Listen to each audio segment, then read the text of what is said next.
Subscribe करने के बाद घंटा बजाएं ताकि आप दूसरा अपडेट घंटा भी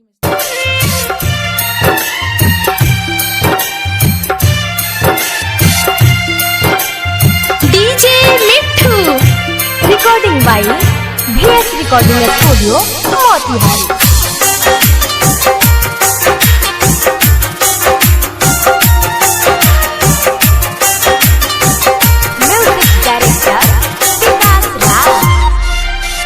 छोड़ के हमके ससुरा गइलू, इज्जत न कइलू प्यार के। कैसे बताई जी कैसे दुख न बुझलू याद के। छोड़ के हमके ससुरा गइलू, इज्जत न कइलू प्यार के। कैसे बताई जी कैसे दुख न बुझलू याद।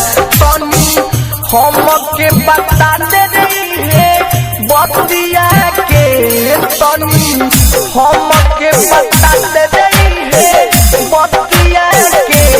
कहे माटी में मिलइलू जहतिया के, कहे माटी में मिलइलू जहतिया के। Recording by VS recording studio Motihari. DJ Mitthu Raja Patsoni.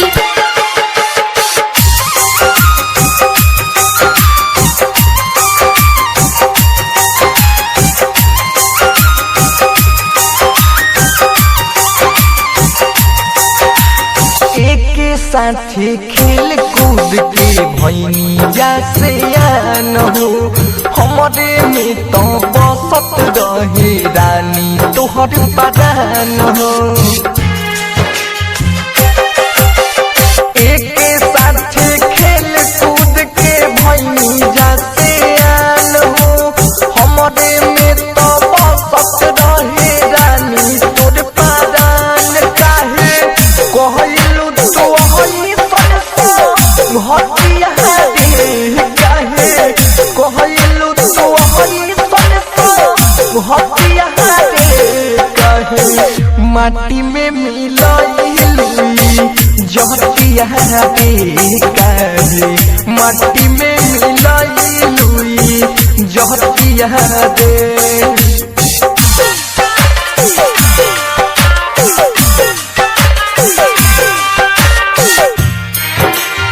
DJ Mitthu Raja पटसोनी।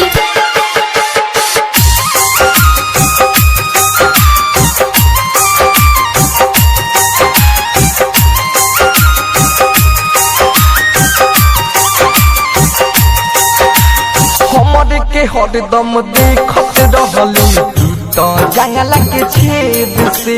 हमरे नामवा हाथ पर अपना लिखले रहलू ब्लेड से। ए जा हमरे के हरदम देखत रहलू तू तो खिड़की के छेद से। हमरे नामवा हाथ पर काट के लिखलू अपन ब्लेड। तोहर फोटो साथी सुतहतानी छतिया में, तोहर फोटो साथी सुतहतानी छतिया में। कहे माटी में मिलइलू जहतिया रे, कहे माटी में मिलइलू जहतिया रे।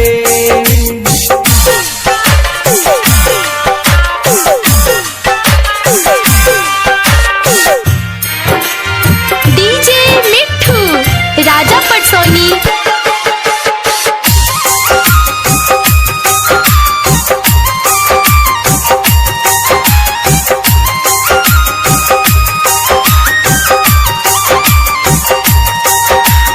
जाबे बाबा तू खुश न रहबू अमन की दिल तोड़ के।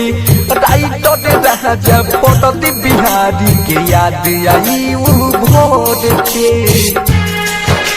सुनना जाबे बाबा तू खुश न रहबू अमन के दिल तोड़ के। राइटर राजा पटती बिहारी के याद आई उ भोर। कला जितेंद्र सुजीत से अपन